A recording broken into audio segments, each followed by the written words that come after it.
जो आया अभिभूत होके गया। कुंभ में जिसने डुबकी लगाई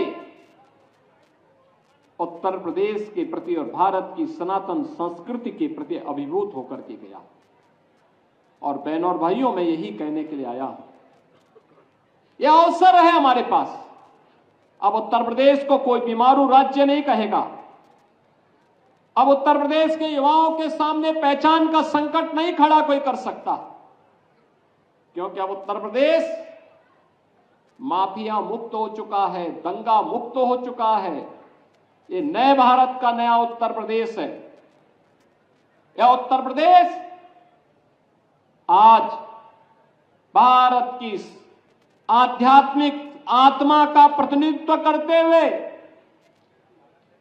भारत की आध्यात्मिक विरासत को आगे बढ़ाते हुए विकास की एक नई ऊंचाई को प्राप्त करने के लिए लालायित दिखाई दे रहा है। और उसमें भी उत्तर प्रदेश महत्वपूर्ण इसलिए है क्योंकि देश के अंदर सर्वाधिक युवा उत्तर प्रदेश में रहता है। ये युवा 56 से 60% हमारी ये आबादी कामकाजी तबके की है। युवा ऊर्जा भरपूर है, प्रतिभा संपन्न है, देश और दुनिया को नेतृत्व देने की सामर्थ्य रखता है। और इसी सामर्थ्य को आगे बढ़ाने के लिए हम लोगों ने 24 जनवरी 2025 को सीएम युवा के नाम पर मुख्यमंत्री युवा उद्यमी योजना को आगे बढ़ाया है। यह युवा उद्यमी योजना जिसमें कोई भी युवा अपना स्टार्टअप प्रारंभ करना चाहता है तो प्रधानमंत्री मोदी जी के विजन के अनुरूप स्टार्टअप की संस्कृति को आगे बढ़ाने के लिए, स्टैंड अप की संस्कृति को आगे बढ़ाने के लिए युवा उद्यमी आगे आएगा। हम उसे मार्जिन मनी के साथ साथ ब्याज मुक्त ऋण उपलब्ध करवाने का कार्य करेंगे। और मुझे बताते हुए प्रसन्नता है कि 24 जनवरी को लॉन्च किया गया और आज 7 फरवरी है।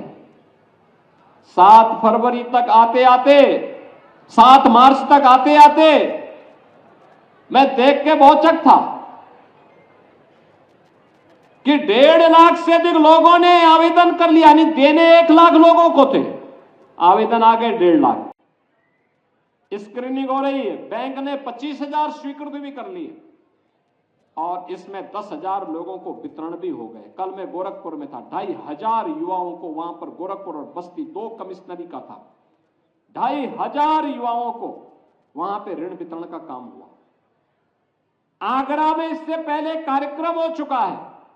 मैं आज फिर देख रहा हूं 1,000 युवाओं को फिर ऋण वितरण का कार्यक्रम यहां पे चल रहा है।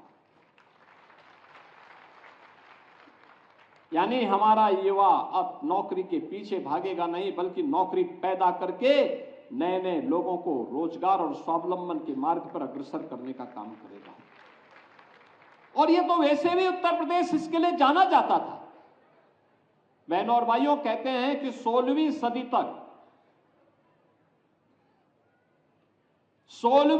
तक दुनिया की अर्थव्यवस्था में 30% योगदान भारत का था और विदेशी आक्रांताओं के आने के पहले, याद करिए, भारत सोने की चिड़िया कहलाती थी।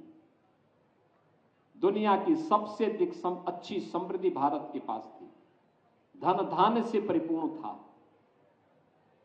खुशहाल भारत था। वह नया भारत, वह भारत जिसे विदेशी आक्रांताओं ने रौंदा, अंग्रेजों ने लूटा, देखते ही देखते 2014 तक, यानी आजादी के बाद भी 2014 तक मात्र भारत दुनिया की 11वीं बड़ी अर्थव्यवस्था रह गया था। यानी दुनिया के अंदर आबादी में नंबर 2, लेकिन अर्थव्यवस्था में 11वें स्थान पर। हमें आभार व्यक्त करना चाहिए मोदी जी का, जिन्होंने रिफॉर्म, परफॉर्म और ट्रांसफॉर्म की अपने विजन के अनुरूप कार्यक्रमों को लागू करते हुए एक नए भारत को नए तरीके से वैश्विक मानचित्र के सामने प्रस्तुत किया। और परिणाम क्या था? परिणाम है जब ये देश अपनी आजादी का अमृत महोत्सव वर्ष मना रहा था, जब ये देश अपनी आजादी के 75 वर्ष पूर्ण कर रहा था, तो 200 वर्षों तक जिस भारत पर ब्रिटेन ने शासन किया था, उस ब्रिटेन को पछाड़ करके भारत दुनिया की 5वीं बड़ी अर्थव्यवस्था बना था, 5वीं बड़ी अर्थव्यवस्था। और अब हम कह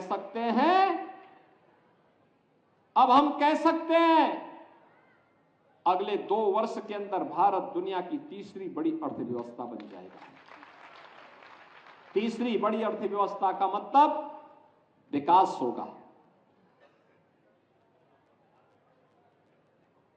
देश की जीडीपी बढ़ेगी, प्रति व्यक्ति आय बढ़ेगी, रोजगार के सृजन होंगे, हर हाथ को काम होगा, हर खेत को पानी होगा, हर किसान के चेहरे पर खुशहाली होगी, गरीबी रेखा से ऊपर उठने में लोगों को मदद मिलेगी और नया भारत विकसित भारत बनकर के दुनिया को फिर से नेतृत्व देगा।